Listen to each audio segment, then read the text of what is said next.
Hello everyone, I'm the Weather Dude. Welcome back, and we're going to be doing our 11th hurricane season discussion. Probably going to be doing a couple more of these, or a few more throughout the hurricane season, but this is number 11. Haven't done one in a little while, but we're going to be talking about the future for the Atlantic hurricane season. Of course, after, our recent storms, Fred, Grace, and ongoing Henri. Before we get started though, be sure to like and subscribe so this video reaches more people, because I'm sure a lot of people do want to know what's going to go on with the rest of the hurricane season. So be sure to like, subscribe, and share with those notifications on, and we're just going to get straight into the video. All right, so here we go. 2021 hurricane season forecast and discussion number 11. All right, so you might notice I have two of these here now. Of course, there's usually three side by side, but that's what's on the website. But the next one goes out to January, and that's outside of the hurricane season. So for September, for the Nino 3-4 region, negative 0.4 degrees Celsius in terms of our sea surface temperature anomalies. That could go down, according to this at least, by negative 0.6 Celsius, all right, for our November timeframe. So maybe a little bit of more of a drop towards La Nina. When I eventually do another fall or my first winter discussion, you'll probably see some of these similar maps, like these climatological, like the El Nino 3-4 region kind of maps. So we'll be showing these later as well. August 14th model run of the Nino 3-4 region. You can see, because of course, if we were to go back into a La Nina again, that would obviously mean an active end of the hurricane season, even though it's getting reasonably active right now. Now, according to these spaghetti models, all right, the green isn't its own model. The green is just an average of all these spaghetti models, like hundreds of them. So it's just taking like an average out of them. And according to that average, it might get down just to La Nina criteria. I mean, of course, by Australian standards, because negative 0.8 versus negative 0.5, but just to La Nina criteria by November. And then for the winter, December and January, it's forecast to come back up. So that's the trend I've been showing the past couple of hurricane discussions, right? We see some kind of drop towards the end of the hurricane season, then sometime during the winter or late fall, and maybe it'll come back up again to neutral. And obviously that would be a more active winter for the eastern U.S., but that's for another time. But the trend is down, and of course, the closer to La Nina we get, and if we do get to La Nina, an active hurricane season could continue through September, October, November. And remember, we still got I'm not sure if it's majority, but I would say over 50% of our hurricane season left to go. We've had 8 named storms so far, and 3 hurricanes and 1 major hurricane. And you believe it or not, yes, Grace did become a Cat 3 before its second landfall. So 8 named storms, 3 hurricanes, and 1 major hurricane is what we've had so far. I believe we climatologically don't see the 8th named storm until sometime in the first week of September. So we're ahead of schedule for sure. So the southern oscillation, now for some reason the criteria used to be values above 8 are usually La Nina, and below negative 8 is El Nino, but they changed the criteria, so now it's above 7 is usually La Nina and below 7 is El Nino. But either way, you can see we're definitely on the higher side. The latest 30-day value there shows 4.3, so that's pretty much would represent a neutral, all right? And that's pretty much what we're in right now, so that would make sense. But there have been some spikes, and in those spikes, we've been seeing a little bit more in the way of activity, right? We just had our spike recently here, of course, when Fred, Grace, and Henri, so that does line up with the correlation. If we look, there is a La Nina watch in effect, but ENSO neutral is favored through the remainder of summer, so a 60% chance or so in the July through September season, with La Nina possibly emerging through the August to October season, right, which would be like the end towards the end of hurricane season, middle end of hurricane season, and maybe lasting through the 2021-22 winter. So we'll see. La Nina watch is in effect though. Nino 3-4 region, according to this right now, negative 0.4 Celsius, which is kind of on the lower end of a neutral, closer to a La Nina. And again, your Nino 3 region's here, Nino 4 region is here, and of course 3-4 is in the middle. All right, makes sense. Nino 1-2 is just farther to the east. So you can see our Nino 3-4 was a lot lower back last winter. And of course, that did come up a little bit for the hurricane season, but we managed to stay below the 0 line. I'm sorry, that's Nino 4, I'm sorry. Here is Nino 3-4, but even that as well, you can see it was lower for the winter and then coming up for the hurricane season, but still managed to stay pretty far below the 0 line. If we look at the past, You can see May here is June. So so May we were technically still in a La Nina pattern, and June, and of course these do take a little while to make. I was just showing the past months. So July and August will fill in the next couple of months. But we were in a neutral for June and of course July and August as of right now as well. We did get an update to the ENSO outlooks from the Climate Prediction Center, and it does show a good increase in the La Nina chances. Right, this is September. It's above 50 and above 60 for October and November. So these two could be some active months, right? If we do see that La Nina, if it does prevail, but maybe even lasting through the winter too. We'll keep an eye on that. But for right now, for this month, neutral chances are higher, and then it kind of flip-flops for September. So if the La Nina takes over in, say, September, I think this hurricane season could be more harmful than it already is. If the La Nina takes over later, say in October or November, maybe the hurricane season won't be as active. But just remember, hurricane season can still be active even with a neutral pattern. But climatologically speaking, hurricane seasons are more active with a La Nina. So this is some of the models and what they're thinking. That there's still the July 19th. So this is the one we showed in the last video. So it really wasn't an update to this. I did try looking for one. So again, from July 2021, probably see this update maybe in the beginning of September or the end of this month. But still, as we explained in the last video from this map, there is a trend downward towards the end of hurricane season into the fall. And then sometime in the winter, and maybe it'll go back up. But that downward trend is what, I wouldn't say is sounding the alarm, but it's definitely something we need to be cautious about for sure. And we're going to get into all the convection stuff later, all the exciting stuff later as well. So this was updated August 16th. All right, this is the CFS forecast. Again, here's October, November. So here's the end of the hurricane season right here. All right, and pretty much we're at our lowest point, maybe closer to a La Nina, like we were earlier this year, late last year. But then it does come back up sometime later on. So it may not last forever. So October, there's your cooler waters in the equatorial Pacific, and for November, even December as well. So we'll be keeping an eye on that. So some of the models, we have our wonderful 7 contenders again, from the BOM, which is Bureau of Meteorology, all the way down to the UKMO.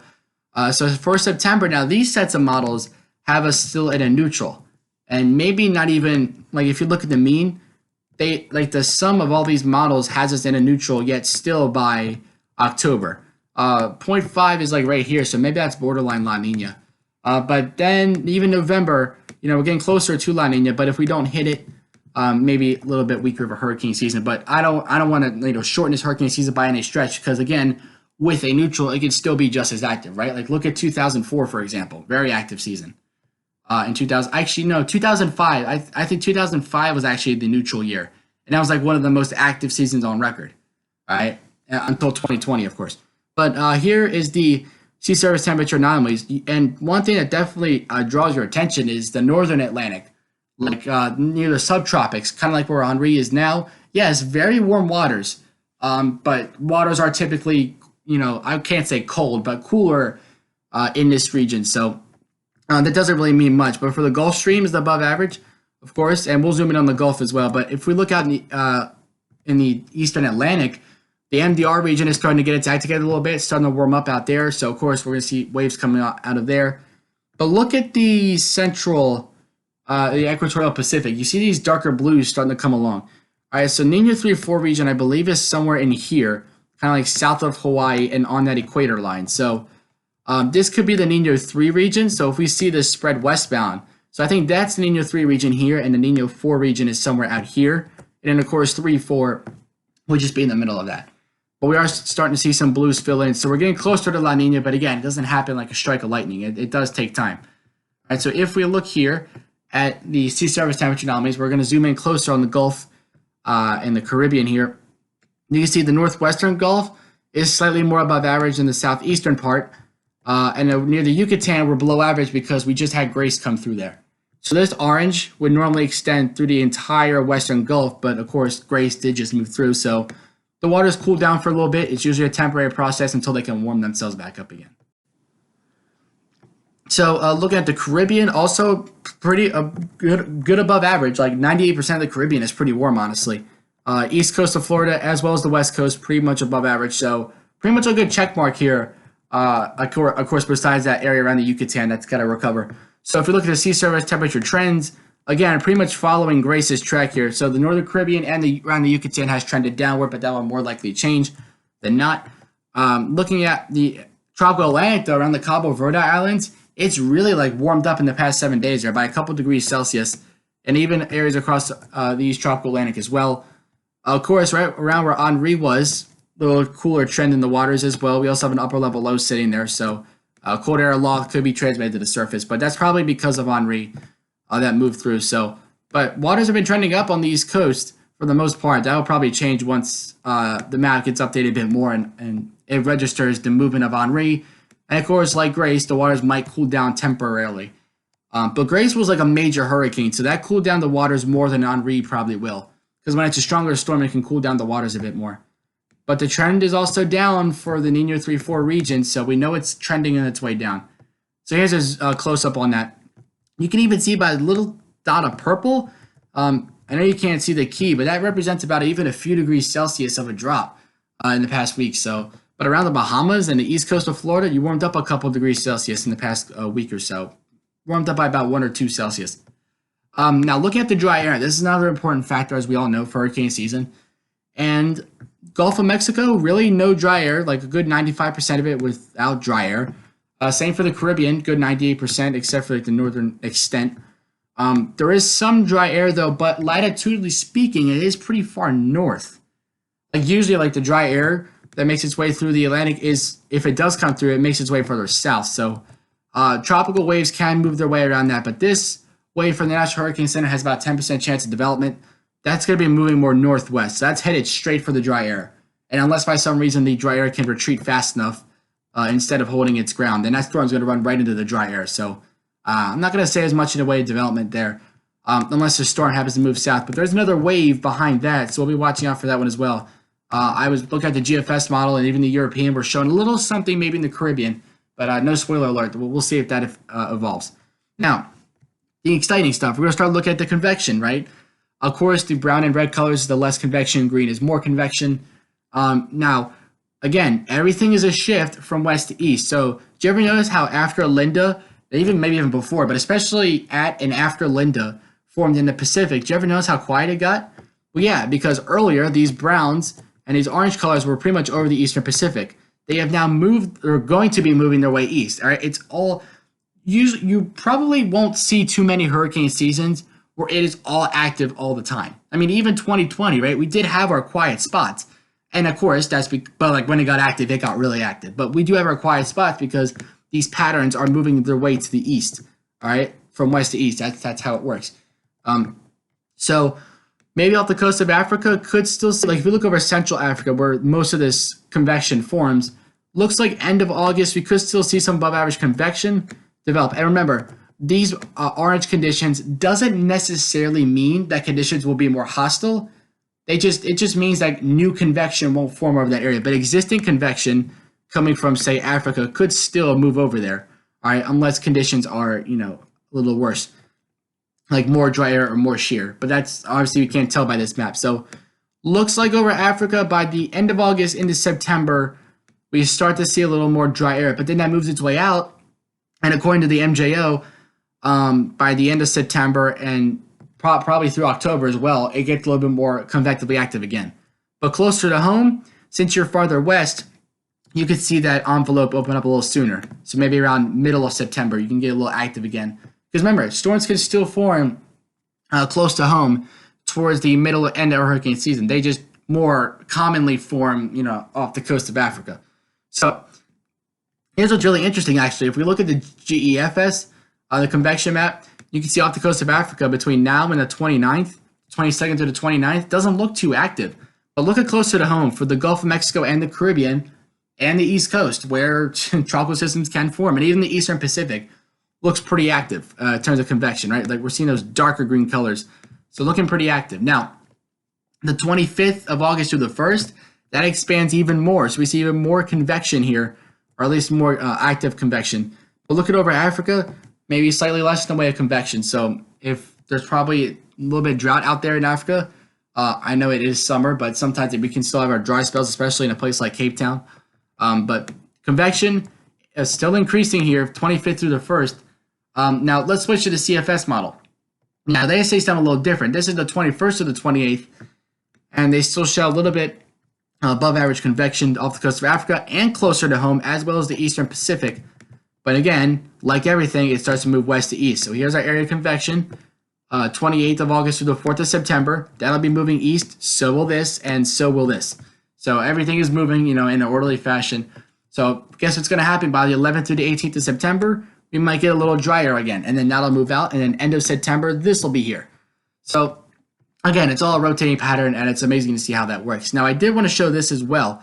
All right, this is sort of the convection outlook from Noaa here, and you can sort of see where we could see that red outline, where you could see a moderate confidence in some tropical development, and then in that red zone here.